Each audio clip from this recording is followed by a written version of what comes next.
The moment the jury's verdict dropped, the internet exploded. Some called it justice, others called it a joke. But now, one juror is firing back, claiming the public outrage is flat-out disrespectful. This isn't just about Sean Diddy Combs anymore. It's about what really went on behind those courtroom doors, and why the jurors say celebrity status had nothing to do with it. And what's even more shocking, the juror says they would have made the exact same decision for anyone else.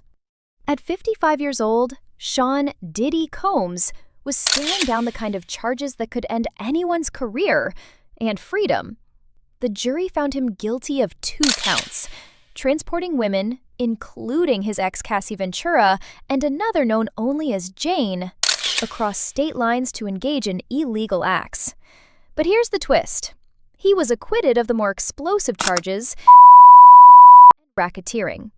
That verdict sent shockwaves through the public. Social media lit up. People demanded to know, how could someone be found guilty of that but not the rest? Some even accused the jury of being starstruck. But one juror says that couldn't be further from the truth.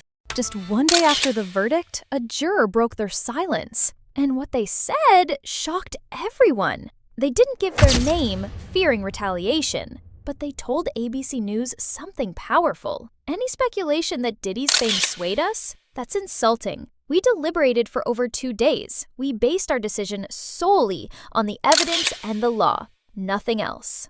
Think about that. After sitting through weeks of emotional testimony, media chaos, and public pressure, they still claimed they were unmoved by the headlines.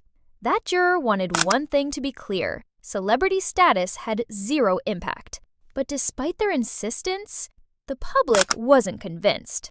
Online, fans and critics were already splitting into 2 loud camps. One crying injustice, the other claiming vindication. And as the noise got louder, Diddy's team made their next move. Despite his high-powered legal team and a $1 million bond offer, Diddy wasn't going anywhere. Judge Aaron Subramanian made it crystal clear. Bail denied. No exceptions, no special treatment. The reason? The judge reportedly feared he was a flight risk. And worse, a danger to potential witnesses. Diddy's attorneys fought hard, calling the charges inflated and pointing to his previous cooperation. But it didn't matter. The judge wasn't buying it. So now, the man who once ruled the music industry is sitting behind bars. He's been there since September, and he's staying there until sentencing on October 3rd. And here's the wildest part. Even with 2 serious convictions, Diddy might dodge the worst of it. Because what the prosecution asked for and what the defense pushed back with are worlds apart. Now comes the $1 million question. How much time will Diddy actually do? Technically, he's facing up to 20 years behind bars, but don't expect a decades-long sentence. Federal prosecutors are pushing for 51 to 63 months. That's just over 4 to 5 years. Meanwhile, Diddy's defense team is pleading for a much lighter 21 to 27 months, just over 2 years. Why the gap?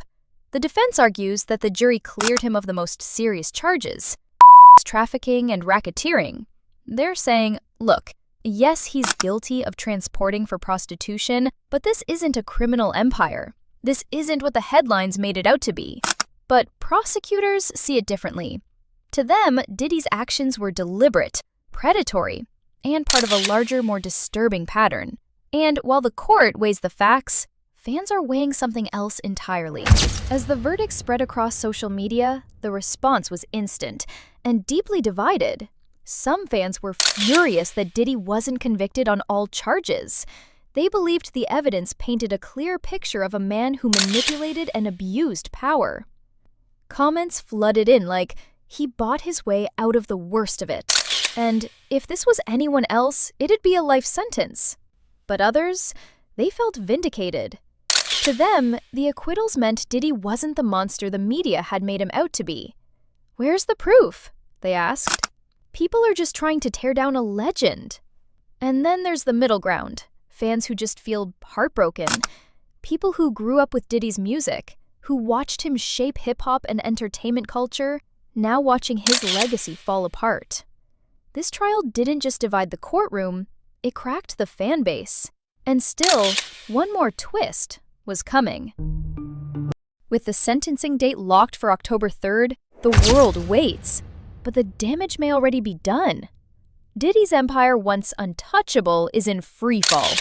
Brands are distancing themselves. Streaming platforms are quietly removing features. Some former collaborators refuse to speak. Others post cryptic messages. Behind bars since last September, Diddy maintains his innocence. But with prosecutors pushing for over 5 years and defense attorneys fighting for just 2, every day until sentencing is a gamble. There's talk of appeals, of course. His legal team says they'll fight the convictions. But public opinion may be the toughest courtroom to win.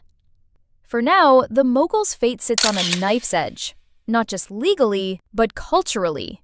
Because no matter the outcome in court, the question remains, will Sean Diddy Combs ever recover from this? Or is this truly the end of the bad boy era?